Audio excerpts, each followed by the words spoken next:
on est sur une résidence de 100 logements dans un quartier prioritaire politique de la ville.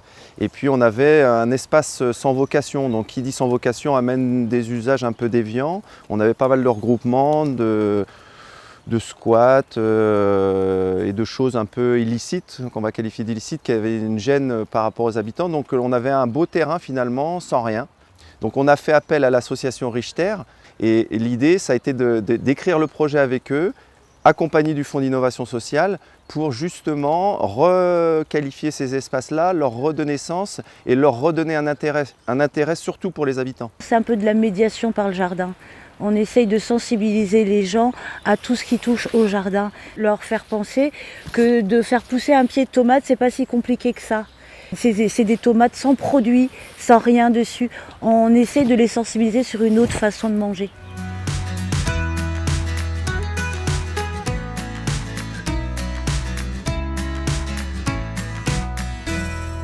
Alors moi personnellement, ça m'a permis de découvrir des gens parce que du voisinage que je connaissais pas trop. Ça fait 2 ans et demi que je suis dans le quartier.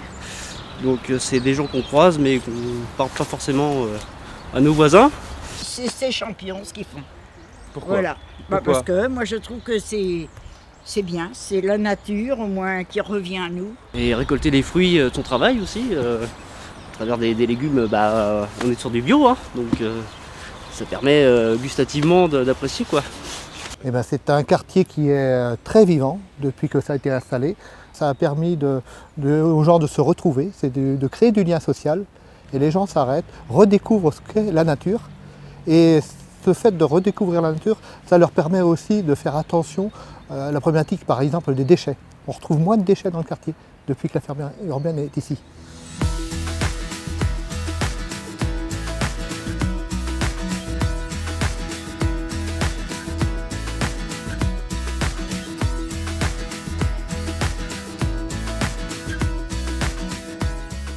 Je vais dire franchement, sans vouloir se vanter ou quoi que ce soit, ici c'est un petit peu plus de sécurité qu'ailleurs.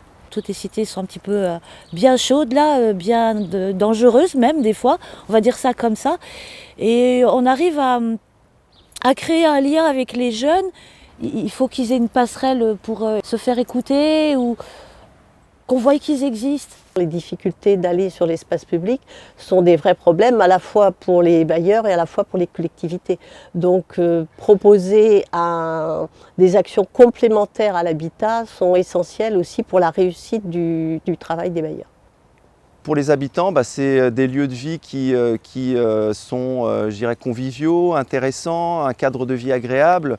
Je ne dis pas que tout est solutionné grâce à ce type de projet, mais au moins les habitants ont quand même ces lieux de discussion. On est moins sur de l'individualisme. On crée les moments de rencontre propices à l'échange et à ce que ça se passe finalement assez bien sur les résidences.